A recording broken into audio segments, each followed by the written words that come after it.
இதான் பைபாஸ். நம்ம தம்பி அதுக்குள்ளே அவசரப்படுறாரு. இதான் நம்ம தாத்தா கம்பெனி. சாப்பாடு ஏற்றுனாடா.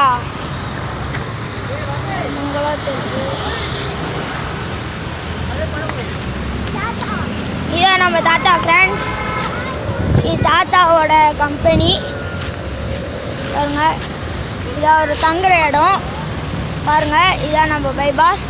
இதான் நம்ம தாத்தா. பார்த்துக்கங்க தாத்தா. வாங்க போகலாம். இதான் ஒரு மண்டபம். இப்போ வாங்க தாத்தா கம்பெனிக்குள்ளே போகலாம். வாங்க ஃப்ரெண்ட்ஸ்.